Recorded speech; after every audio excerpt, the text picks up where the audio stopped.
안녕하세요, 여러분. 저는 올해 69인 김순자라고 합니다. 오늘 여러분께 제 이야기를 들려드리려고 해요. 혹시 저와 비슷한 나이의 분들이라면 공감하실 수도 있을 거예요. 아니면 자녀분들이 계신 분이라면 한 번쯤 생각해 보실 수 있는 이야기일 거예요. 저는 남편을 잃고 나서 30년 동안 혼자 살았어요. 우리 동네 낡은 단독주택에서요. 그 집은 신혼 때부터 살던 곳이라 정이 많이 들었거든요. 마당에는 제가 직접 기른 고추며 상추가 자라고 있었고 툇마루에서 동네 할머니들과 수다 떠는 게 제 소소한 낙이었어요. 이웃집 정씨 할머니, 박씨 할머니와 함께 앉아서 누구네 며느리 이야기, 누구네 손자 이야기 하면서 시간 보내는 게 그렇게 좋았거든요. 그 집에서의 하루는 늘 똑같았어요. 새벽 5시에 일어나서 마당에 물을 주고 아침밥을 간단히 해먹고 오전에는 동네 마실 다니고 오후에는 텔레비전 보면서 뜨개질하고 그렇게 하루하루를 보냈어요. 외롭긴 했지만 나름대로 규칙이 있는 생활이었죠. 하지만 나이가 들수록 몸이 예전 같지 않더라고요. 혈압약도 먹어야 하고 무릎도 자꾸 아프고 특히 겨울이면 난방비 때문에 고생이었어요. 연금으로는 턱없이 부족하거든요. 보일러를 틀면 가스비가 무서워서 웬만하면 전기장판 하나로 버텼어요. 두꺼운 이불을 여러 겹 덮고 자는 겨울밤이 참 춥고 길었어요. 그래도 익숙한 곳에서 사는 게 편하니까 그냥 버텼어요. 민수가 가끔 안부 전화를 해서 엄마 괜찮으세요? 하고 물어보면 괜찮다, 걱정 말아라 하면서 대답했거든요. 자식 걱정시키기 싫었어요. 민수도 직장 다니느라 바쁘고 아이 키우느라 정신없는데 늙은 엄마 걱정까지 시키고 싶지 않았어요. 그런데 어느 날 아들 민수가 찾아왔어요. 며느리 유진이와 손자 준혁이까지 함께요. 민수가 제 손을 잡더니 이렇게 말하는 거예요. 엄마, 이 집에서 혼자 사는 거 이제 그만해요. 우리 집으로 오세요. 방도 있고 준혁이도 엄마 좋아하잖아요. 처음엔 깜짝 놀랐어요. 갑자기 무슨 소리인가 싶었거든요. 아이고 무슨 소리냐. 엄마야 여기서 살던 대로 사는 게 편한데. 그렇게 말했지만 사실 마음 한편으론 기뻤어요. 아들이 저를 생각해 준다는 게 고마웠거든요. 민수는 계속 설득했어요. 엄마, 저희가 모시고 싶어서 그래요. 같이 살면 좋잖아요. 외롭지도 않고 저희도 안심이고요. 겨울에 혼자 계시는 거 보면 마음이 아파요. 유진이도 어머니 모시고 싶다고 했어요. 그때 유진이가 옆에서 고개를 끄덕이며 말했어요. 어머니, 저희도 어머니가 혼자 계시는 게 걱정되거든요. 함께 살면서 돌봐드리고 싶어요. 며느리의 그런 말을 들으니까 더욱 마음이 따뜻해졌어요. 그 말을 들으니까 눈물이 날 것 같았어요. 30년 동안 혼자 살면서 얼마나 외로웠는지 아무도 몰랐거든요. 밤에 혼자 텔레비전 보다가 잠들고 아침에 혼자 일어나서 밥 해먹고 그런 날들이 반복되는 게 때로는 너무 쓸쓸했어요. 가끔 밤에 잠이 안 와서 뒤척이다가 이렇게 죽는 날까지 혼자 살아야 하나 그런 생각도 했었거든요. 그래. 너희 곁에 있으면 덜 외롭겠지. 결국 그렇게 대답했어요. 사실 마음 깊은 곳에서는 가족과 함께 사는 걸 꿈꿔왔거든요. 손자 준혁이가 학교에서 돌아와서 할머니, 오늘 이런 일이 있었어요. 하면서 이야기해주는 상상도 많이 했고요. 아침에 일어나서 가족들 밥상을 차려주고 저녁에는 함께 텔레비전 보면서 이야기하는 그런 따뜻한 가정을 그려봤어요. 이삿날이 정해졌어요. 30년 동안 모아온 살림들을 정리하는데 생각보다 가져갈 수 있는 게 많지 않더라고요. 오래된 이불 몇 벌의 옷, 그리고 민수가 어릴 때 찍은 사진들. 그게 전부였어요.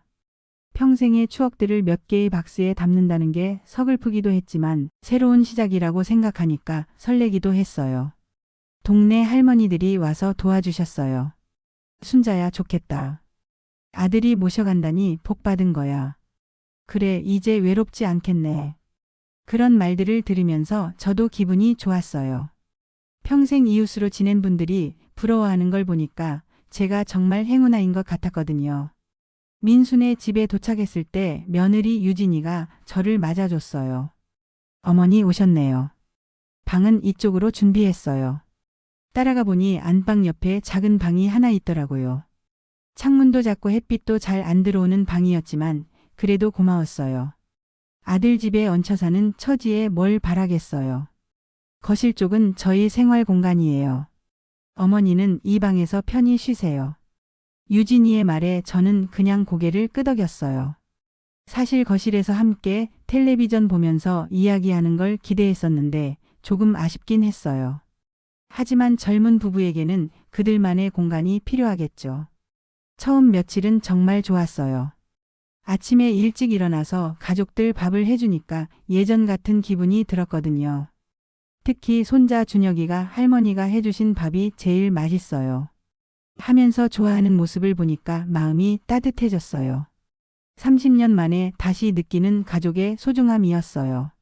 준혁이는 학교에서 돌아오면 제게 와서 하루 있었던 일들을 이야기해 줬어요. 할머니, 오늘 수학시험에서 100점 받았어요. 할머니, 친구가 할머니 보고 싶다고 해요. 그런 이야기들을 들으면서 정말 행복했어요.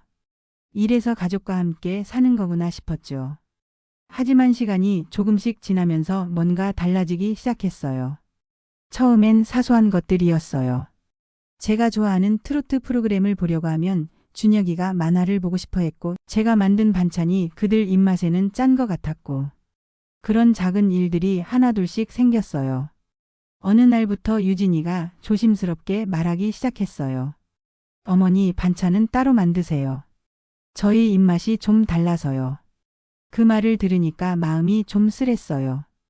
평생 요리해온 제 손맛이 이제는 환영받지 못한다는 뜻이잖아요. 어머니, 세탁기 돌리실 때 꼭 말씀해 주세요. 준혁이 옷이랑 따로 빨아야 해서요. 어머니, 준혁이 숙제 시간이니까 TV는 작게 틀어주세요. 하나씩 주의사항들이 늘어갔어요. 저는 그럴 때마다 응, 알겠다. 미안하구나. 하면서 웃으며 대답했어요. 하지만 속으로는 점점 작아지는 기분이었어요. 내가 왜 내 아들 집에서 눈치를 봐야 하지? 그런 생각이 들기도 했지만 그래도 참았어요. 좋은 마음으로 모셔간 건데 제가 투정 부리면 안 되잖아요. 밤이면 작은 방에 혼자 앉아서 생각이 많아졌어요. 같이 살면 좋을 줄 알았는데 텔레비전을 작게 틀고 드라마를 보면서도 마음은 점점 무거워졌어요. 이게 제가 꿈꿔왔던 가족과의 생활일까요? 그런데 이건 시작에 불과했어요. 더 힘든 일들이 기다리고 있다는 걸 그때는 몰랐죠. 한 달 후에는 상상도 못한 일들이 벌어질 줄이야. 한 달이 지나니까 분위기가 확실히 달라졌어요. 처음에는 함께 식탁에 앉아서 밥을 먹었는데 어느 순간부터 식탁에는 민수와 유진이, 준혁이 세 사람 그릇만 놓여 있더라고요. 저는 혼자 부엌 구석에서 밥을 먹게 됐어요. 어머니는 편하게 거기서 드세요. 유진이가 그렇게 말했지만 사실 편한 게 아니라 따로 떨어져 있는 기분이었어요. 가족과 함께 밥을 먹는다는 게 얼마나 소중한 건지 그때 깨달았어요. 혼자 밥 먹는 게 이렇게 쓸쓸할 줄이야. 30년 동안 혼자 먹어왔는데 왜 이제 와서 이렇게 서글픈지 모르겠어요. 부엌 구석에 작은 상을 하나 놓고 거기서 밥을 먹으면서 저는 가족들의 대화를 들었어요. 준혁아, 오늘 학교에서 뭐 했어? 아빠, 내일 축구 경기 보러 갈까? 그런 이야기들을 들으면서 저는 마치 투명 인간이 된 기분이었어요. 아무도 저에게 어머니, 오늘 어떻게 지내셨어요? 하고 묻지 않더라고요. 식사 시간이 점점 괴로워졌어요. 그들은 즐겁게 대화하고 웃고 있는데 저는 혼자 구석에서 조용히 밥만 먹고 있었거든요. 가끔 제가 말을 하려고 하면 분위기가 어색해지는 것 같아서 그냥 입을 다물었어요. 이게 가족과 함께 사는 건가? 오히려 혼자 살 때가 더 자유로웠던 것 같아요. 어느 날 유진이가 저에게 조심스럽게 말을 꺼냈어요. 어머니, 죄송한데 전기세랑 식비가 좀 늘었어요. 다음 달부터 생활비 조금만 보태주실 수 있을까요? 그 말을 듣는 순간 머리가 하얘졌어요. 내가? 나도 연금 겨우 받는데. 저도 모르게 그런 말이 나왔어요. 연금이 얼마나 되겠어요? 한 달에 겨우 67만 원인데 그것도 병원비 빼고 나면 얼마 남지 않거든요. 요즘 다들 그렇게 해요. 각자 부담하는 거죠. 어머니도 이해해 주실 거라 생각했어요. 유진이의 말에 저는 할 말을 잃었어요. 아들 집에 얹혀 살면서 생활비까지 내라니. 이런 일이 있을 줄 몰랐어요. 어머니 한 분 계시면 전기세도 많이 나오고 물값도 올라가고 가스비도. 그런 것들이 다 쌓이면 만만치 않거든요. 유진이가 계속 설명했어요. 말은 맞지만 가슴이 답답했어요. 제가 가족에게 부담이 되고 있다는 걸 숫자로 증명받는 기분이었거든요. 그때 유진이가 계산기를 꺼내더니 이런저런 계산을 해보였어요. 전기세가 이만큼 올랐고 수도세가 이만큼, 가스비가 이만큼. 그 모든 증가분이 저 때문이라는 걸 알려주는 것 같았어요. 제가 있기 전과 있은 후의 공과금을 비교해서 보여주는데 정말 부끄러웠어요. 저녁 때 민수가 퇴근해서 들어왔어요. 유진이가 민수에게 뭔가 이야기했나 봐요. 민수가 저에게 와서 말했어요. 유진이 말이 맞아요, 엄마. 우리도 요즘 빠듯해요. 준혁이 학원비도 많이 들고 대출이자도 있고. 너까지 그렇게 말하니 서운하구나. 제가 그렇게 말하니까 민수가 눈을 피하더라고요. 엄마가 독립적인 게 좋잖아요. 서로 불편하지 않게 말이에요. 독립적이라는 말이 참 씁쓸했어요. 결국 저는 그들에게 짐이 된 거죠. 예전에 민수가 어릴 때는 엄마, 나 커서 효자 될게. 엄마 모시고 잘 살 거야. 그렇게 말했었는데 그 말이 이제는 공허하게 들렸어요. 엄마도 이해해 주세요. 요즘 세상이 다 그런 거예요. 부모님도 자식에게 의존하지 말고 자립하는 게 서로를 위한 거라고 하잖아요. 민수의 말을 들으니까 더 서글펐어요. 언젠가부터 자식들은 부모를 부양하는 게 당연한 일이 아니라 선택사항이 된 것 같았어요. 그래도 엄마는 가족이잖아. 돈을 내고 사는 세입자가 아니라. 제가 그렇게 말하자 민수가 한숨을 쉬었어요. 엄마, 그런 식으로 말씀하시면 저희도 힘들어요. 저희도 최선을 다하고 있거든요. 그날 밤 저는 방에서 혼자 연금 통장을 꺼내봤어요. 남은 돈 67만 원. 여기서 생활비를 내고 병원비도 내고 개인적으로 필요한 것들도 사야 하는데 계산해 보니까 정말 빠듯했어요. 내가 이 나이에 새들어 살 수도 없고 어쩌지? 창밖에는 겨울비가 내리고 있었어요. 그 빗소리를 들으면서 저는 눈물이 났어요. 이런 일이 생길 줄 알았다면 차라리 혼자 살 걸 그랬나? 그런 생각도 들었어요. 적어도 제 집에서는 누구 눈치 보지 않고 살았잖아요. 그때부터 저는 방 한구석에서 오래된 가계부를 폈어요. 손자 용돈으로 준 돈, 전기요금 분담금, 장바구니 갈 때 사온 것들. 한 장 한 장 적어 나가니까 제 삶이 숫자로 정리되는 기분이었어요. 돈으로 환산되는 관계라니. 참 쓸쓸했어요. 어느 날 유진이가 마트 전단지를 보면서 말했어요. 어머니, 생활비는 한 달에 30만 원 정도면 될 것 같아요. 그 정도면 부담 안 되시죠? 30만 원이라고 했을 때 저는 깜짝 놀랐어요. 제 연금의 거의 절반이었거든요. 30만 원이라니. 그럼 내가 뭘로 살라는 거냐? 속으로 그런 생각이 들었지만 큰 소리로 말할 수는 없었어요. 괜히 말했다가 더 눈치 보일까 봐서요. 며칠 후부터는 식비 절약을 위해 밥도 줄여서 먹기 시작했어요. 하루 두 끼만 먹고 반찬도 간단하게 해서 먹었어요. 가끔 배가 고파서 잠이 안 올 때도 있었지만 어쩔 수 없었어요. 생활비를 내야 하니까 다른 데서 아껴야죠. 유진이는 가끔 어머니 밥 안 드세요? 하고 물어봤지만 저는 아니야, 나이 들어서 많이 안 먹어도 돼 하고 대답했어요. 사실은 돈이 아까워서 못 먹는 건데 그런 말은 할 수 없었어요. 그러던 어느 날 준혁이가 제게 와서 말했어요. 할머니가 주시던 용돈 없어요. 그동안 손자에게 한 달에 5만 원씩 용돈을 줬었거든요. 제 연금에서 나오는 거였지만 손자 얼굴이 좋아서 계속 줬었어요. 준혁아, 할머니가 요즘 용돈이 없어서 다음에 줄게. 그렇게 말하니까 준혁이가 실망한 표정을 지었어요. 그 모습을 보니까 마음이 더 아팠어요. 손자에게조차 제대로 해주지 못하는 제 자신이 초라했어요. 밤마다 혼자 생각했어요. 내가 뭘 잘못했을까? 아들에게 짐이 되지 않으려고 얼마나 조심했는데. 그래도 결국 돈 문제로 갈등이 생기는구나. 가족이라는 게 결국 돈으로 계산되는 관계인가? 그런 씁쓸한 생각들이 머릿속을 맴돌았어요. 한 달 후 결국 저는 생활비 30만 원을 내기 시작했어요. 통장에서 돈을 빼서 유진이에게 드릴 때 손이 떨렸어요. 이제 제가 쓸 수 있는 돈은 37만 원뿐이었어요. 병원비, 약값, 개인용품. 그런 걸 다 빼고 나면 정말 쥐꼬리만 남았어요. 그렇게 또 한 달을 보냈어요. 생활비도 내고 최대한 조용히 지내고 눈치 보면서 살았어요. 하지만 분위기는 점점 더 차갑게 변해갔어요. 가족과 함께 산다는 게 이렇게 힘든 일인 줄 몰랐어요. 그리고 봄이 왔을 때 더 충격적인 말을 듣게 됐어요. 아직도 그 말이 제 귀에 맴돌아요. 봄이 왔어요. 창밖으로 보이는 나무들이 새싹을 틀리기 시작했는데 저는 그 새싹들이 부럽기만 했어요. 새로운 시작을 할 수 있는 그들이 말이에요. 하지만 제 방에는 햇살이 닿지 않았어요. 작은 창문으로는 빛이 제대로 들어오지 않았거든요. 하루 종일 어둠침침한 방에서 지내다 보니 마음도 점점 우울해졌어요. 생활비를 내기 시작한 지 2달이 지났어요.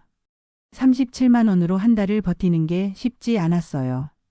병원에 가야 할 때도 있고 개인용품도 사야 하고. 그러다 보니 정말 궁핍하게 살 수밖에 없었어요. 하루에 한 끼만 먹는 날도 많아졌고 가끔 어지러워서 벽을 짚고 걸어야 할 때도 있었어요. 어느 날은 마트에서 할인하는 식품들만 골라서 샀는데 계산해 보니까 그것도 부담이더라고요. 유통기한이 임박한 반찬들, 싸구려 라면. 그런 것들로 끼니를 때웠어요. 예전에는 신선한 재료로 정성스럽게 요리했었는데 이제는 그럴 여유가 없었어요. 제 건강도 눈에 띄게 나빠졌어요. 제대로 먹지 못해서 살이 빠졌고 혈압약도 제때 못 먹을 때가 있었어요. 약값도 만만치 않았거든요. 어느 날은 약국에서 혈압약을 사려고 했는데 돈이 부족해서 절반만 샀어요. 약사분이 어르신 이렇게 드시면 안 되는데요 하셨지만 어쩔 수 없었어요.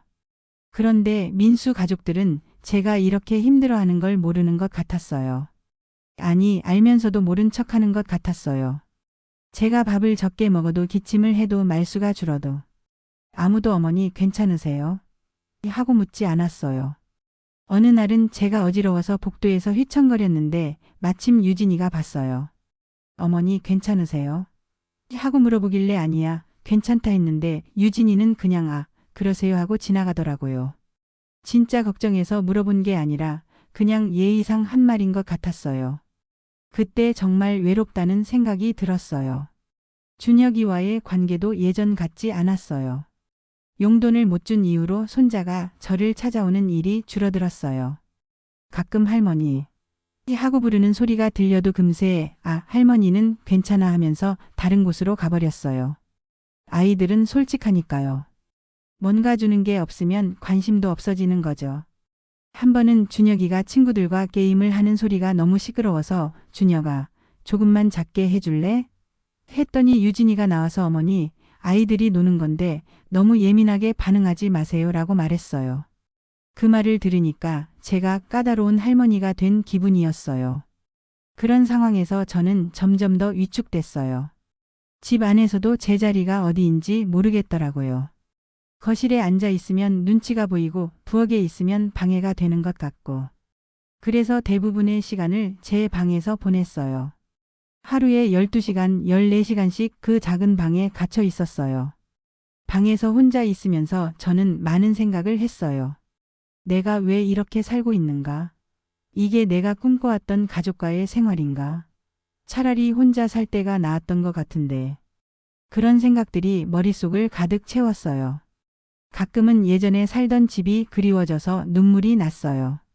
어느 날 저녁 민수가 퇴근해서 들어왔는데 표정이 어두웠어요. 유진이와 뭔가 심각한 이야기를 나누는 소리가 들렸어요. 제 이야기인 것 같았지만 정확히 들리지는 않았어요. 하지만 분위기로 봐서는 좋은 얘기가 아닌 것 같았어요.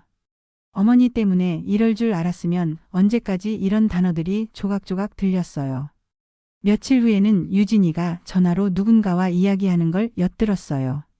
시어머니 때문에 스트레스가 너무 심해서 친구들도 집에 못 부르겠고 우리 생활이 완전히 망가졌어. 그런 말을 듣고 나니까 정말 마음이 아팠어요. 제가 그들에게 그렇게 큰 짐이 됐구나 싶었어요. 그리고 그 다음날 저녁 결정적인 순간이 왔어요.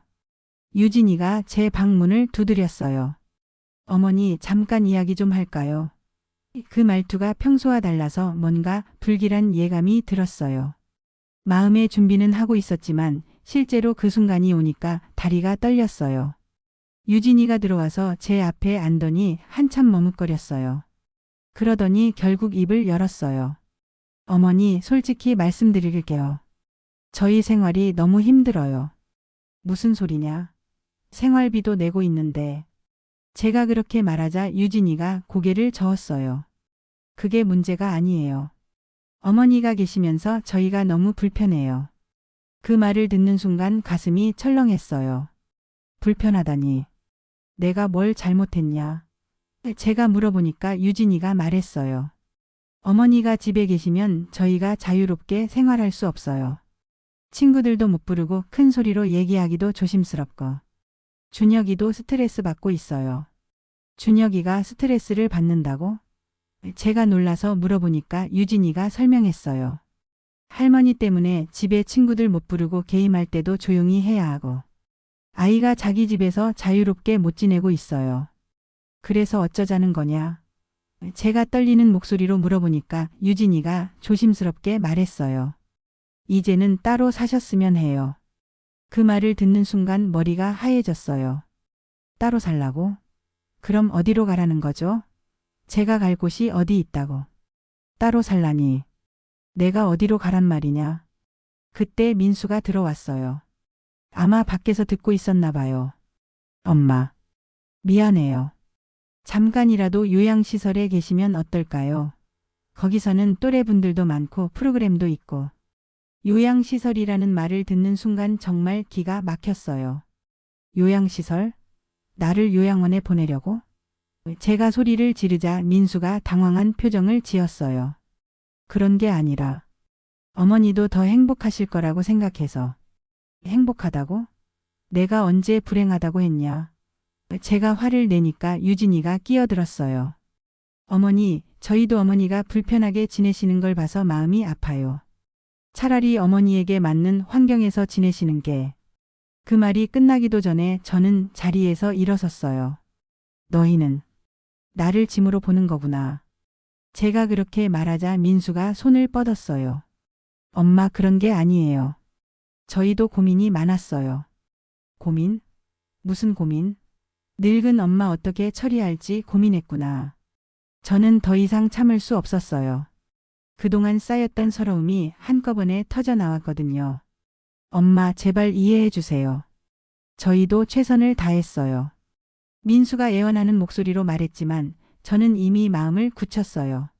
최선? 생활비 받아내고 구석방에 가둬놓고 그게 최선이냐? 결국 저는 방으로 들어가서 문을 잠갔어요. 밖에서 민수와 유진이가 뭔가 말하는 소리가 들렸지만 듣고 싶지 않았어요. 저는 그날 밤 내내 잠을 못 잤어요. 새벽까지 깨어 있으면서 저는 결심했어요. 더 이상 여기서 눈치 보면서 살 수는 없다고. 차라리 어디든 떠나는 게 낫겠다고. 그래서 조용히 가방을 싸기 시작했어요. 살아생전 부모 모시겠다고 큰소리치던 게 바로 너였지. 이튿날 새벽 저는 조용히 집을 나섰어요. 뒤도 돌아보지 않고요. 새벽 5시 저는 작은 캐리어 하나만 끌고 집을 나섰어요. 아직 어둠이 가시지 않은 거리를 걸으면서 마음이 너무 아팠어요. 이런 날이 올 줄 알았다면 애초에 혼자 살 걸 그랬나. 그런 후회가 밀려왔지만 이미 늦었어요. 돌아갈 수도 없었고 돌아가고 싶지도 않았어요. 거리는 아직 조용했어요. 가끔 지나가는 차들만 있을 뿐 사람들은 거의 보이지 않았어요. 캐리어 바퀴가 아스팔트를 굴러가는 소리만 덩그러니 울렸어요. 그 소리가 참 외로웠어요. 마치 제 인생을 상징하는 것 같았거든요. 버스 터미널로 향했어요. 어디로 가야 할지 막막했지만 일단 시골 어디든 가서 조용히 지내고 싶었어요. 도시 생활비로는 제 연금으로 버틸 수 없었거든요. 시골이면 월세도 싸고 생활비도 적게 들 테니까요. 터미널 의자에 앉아서 시간표를 보면서 가장 멀리 가는 버스를 찾았어요. 표를 사면서 제 통장 잔고를 확인했어요. 생활비 30만 원을 내고 나서 얼마 남지 않았었거든요. 이제 정말 알뜰하게 살아야 했어요. 하지만 그래도 자유로울 수 있다면 괜찮을 것 같았어요. 터미널에서 가장 싼 표를 사서 시골 마을로 갔어요. 버스 종점까지 가니까 정말 조용한 시골 마을이더라고요. 아무도 모르는 곳에서 새로 시작하는 게 나을 것 같았어요. 마을 여기에 있는 작은 전방에서 월세방을 구한다는 광고를 봤어요. 한 달에 15만 원이면 작은 방 하나를 얻을 수 있었어요. 전방 할머니가 저를 보더니 어머니 혼자 사시게요? 하고 물어보셨어요.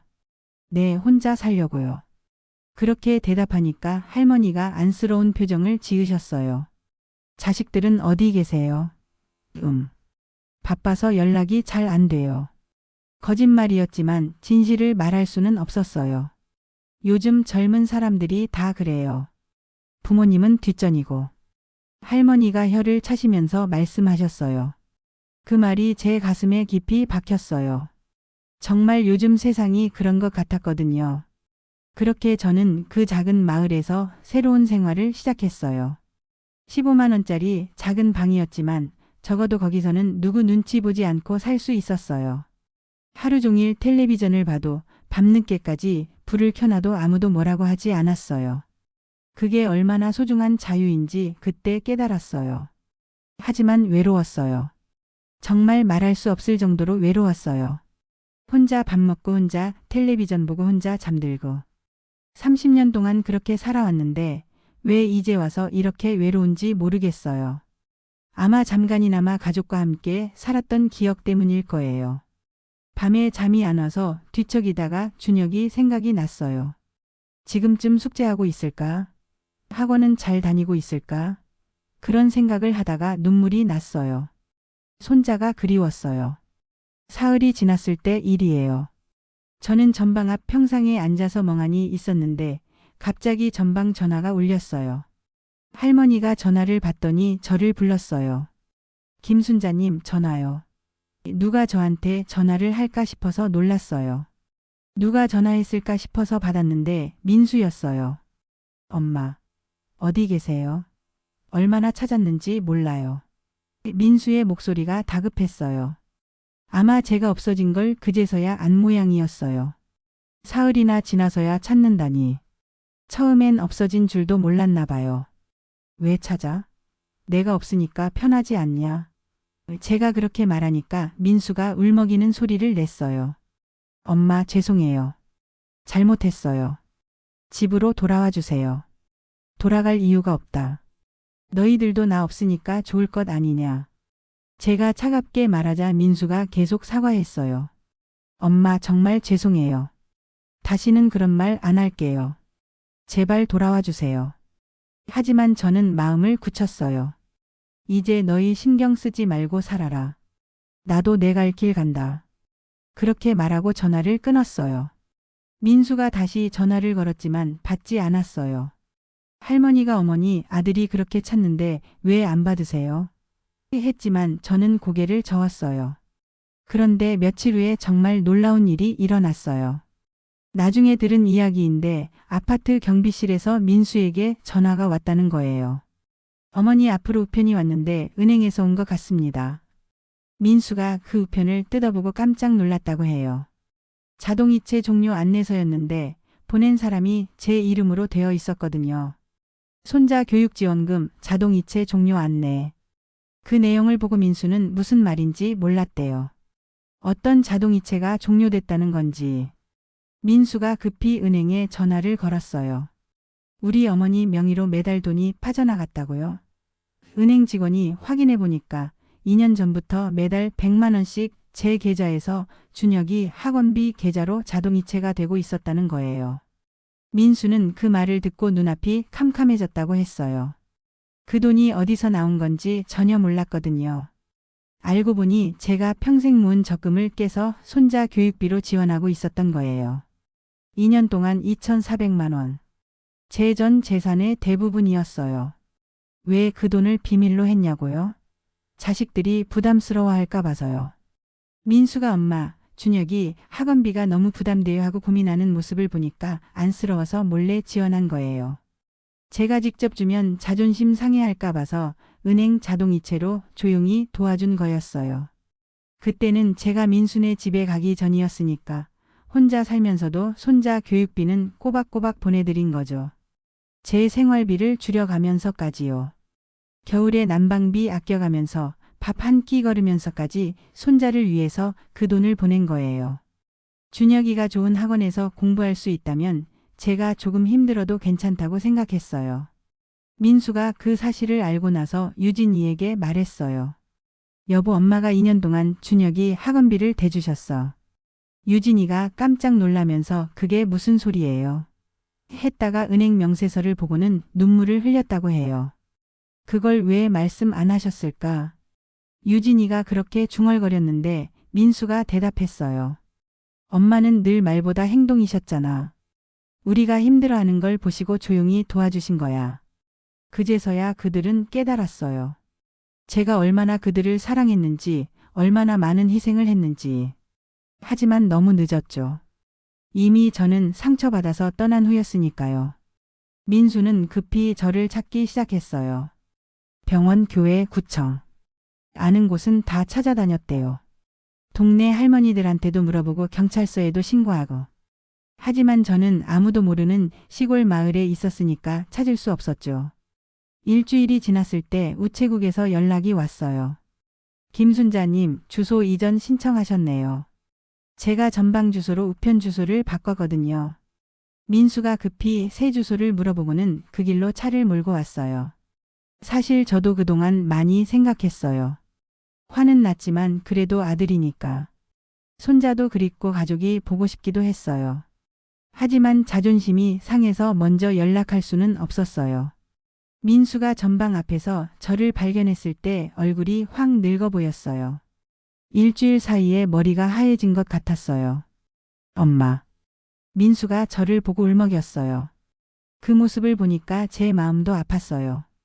하지만 쉽게 용서할 수는 없었어요. 민수가 전방 앞에서 저를 발견했을 때의 그 표정을 잊을 수 없어요. 일주일 사이에 얼굴이 완전히 늙어 보였어요.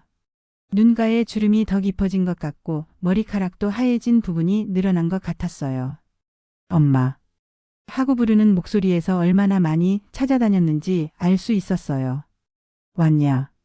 저는 담담하게 말했어요. 사실 속으로는 반가웠지만 쉽게 풀어줄 수는 없었어요. 그동안 받은 상처가 너무 컸거든요. 민수가 제 앞에 와서 무릎을 꿇더니 죄송해요. 너무 늦게 알았어요. 하면서 고개를 푹 숙였어요. 그때 차에서 유진이가 내렸어요. 유진이도 울먹울먹하면서 제게 다가왔어요. 어머니, 저희가 정말 잘못했어요. 다시 같이 살아요. 유진이가 그렇게 말하면서 제 손을 잡으려고 했지만 저는 손을 뒤로 뺐어요. 같이 살자고? 또 생활비 내고 구석방에서 눈치 보면서. 제가 그렇게 말하니까 유진이가 고개를 저었어요. 아니에요, 어머니. 이번엔 다르게 할게요. 어머니를 제대로 모실게요. 하지만 저는 고개를 저었어요. 이젠 괜찮다. 여기 사람들도 좋고 조용해서 살만하더라. 정말로 그랬어요. 비록 외롭긴 했지만 눈치 보지 않고 사는 게 편했거든요. 전방 할머니도 친절하시고 동네 할머니들도 가끔 말동무가 되어주셨어요. 그래도 가족이잖아요. 유진이가 눈물을 흘리며 말했어요. 그 말을 들으니까 마음이 조금 흔들렸어요. 맞아요. 우리는 가족이에요.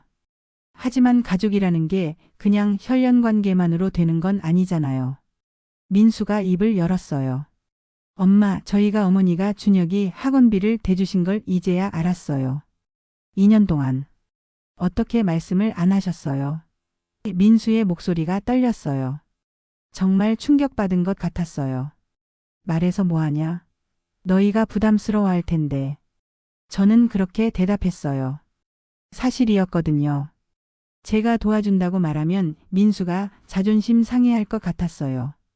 그래서 조용히 뒤에서 도와준 거였어요. 어머니, 저희가 얼마나 죄송한지 몰라요.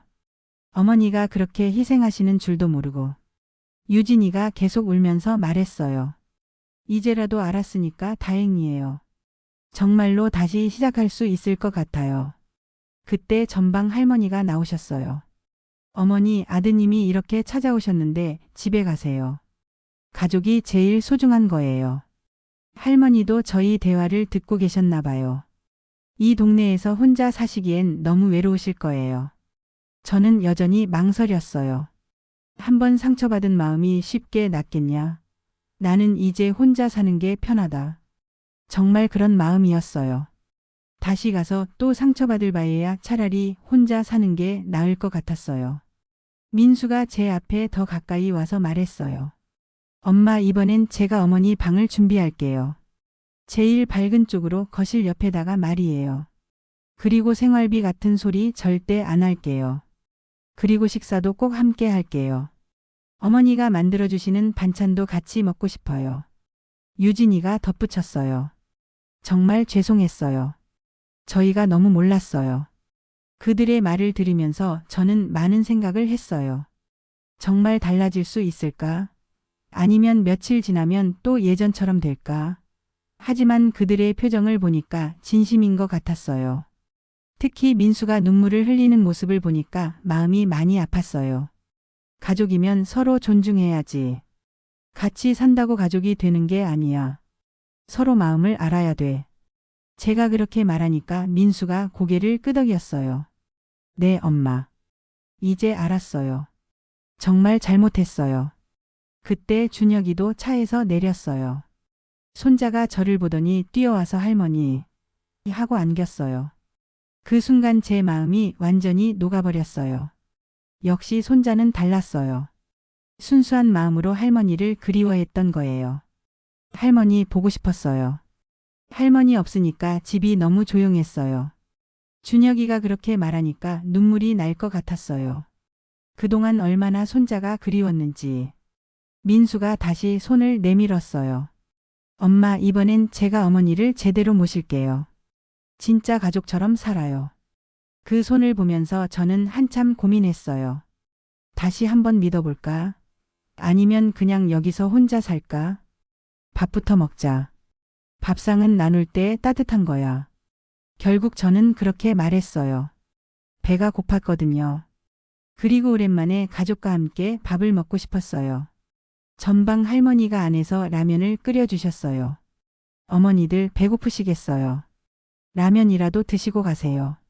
할머니의 그 마음씨가 정말 고마웠어요. 우리는 전방 안 작은 테이블에 둘러앉아서 라면을 먹었어요. 오랜만에 가족과 함께 먹는 밥이었어요. 비록 라면이었지만 그 어떤 산의 진미보다 맛있었어요. 준혁이가 할머니 정말 맛있어요. 하면서 후루룩 소리를 내며 먹는 모습을 보니까 마음이 따뜻해졌어요. 어머니 정말 집에 가요. 이번엔 달라질 거예요. 유진이가 다시 한번 말했어요. 저는 그들의 얼굴을 하나하나 바라봤어요. 민수의 후회하는 표정, 유진이의 간절한 눈빛, 준혁이의 순수한 미소. 그래, 한 번 더 믿어보자. 제가 그렇게 말하니까 모두들 환한 표정을 지었어요. 하지만 저는 덧붙였어요. 하지만 이번엔 정말 가족처럼 살아야 한다. 서로 존중하고 서로 배려하면서. 네, 엄마. 약속할게요. 민수가 제 손을 꼭 잡으면서 말했어요. 그 손의 온기가 따뜻했어요. 오랜만에 느끼는 가족의 온기였어요. 전방 할머니가 우리를 보면서 웃으셨어요. 역시 가족이 최고예요. 어머니 잘 가세요. 가끔 놀러 오세요. 할머니의 따뜻한 말씀에 제 마음도 따뜻해졌어요. 우리는 전방을 나서면서 차에 올랐어요. 창밖으로 보이는 시골 풍경이 정말 아름다웠어요. 하지만 이제는 가족과 함께 돌아가는 길이라서 더욱 의미가 있었어요.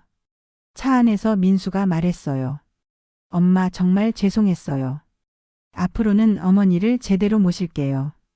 유진이도 어머니, 저도 며느리로서 부족했어요. 다시 배워가겠어요. 라고 말했어요. 준혁이는 제 옆에 앉아서 계속 말을 걸었어요. 할머니 집에 가면 같이 게임해요. 할머니가 좋아하시는 프로그램도 같이 봐요. 그런 준혁이를 보니까 정말 사랑스러웠어요. 집에 도착했을 때 느낌.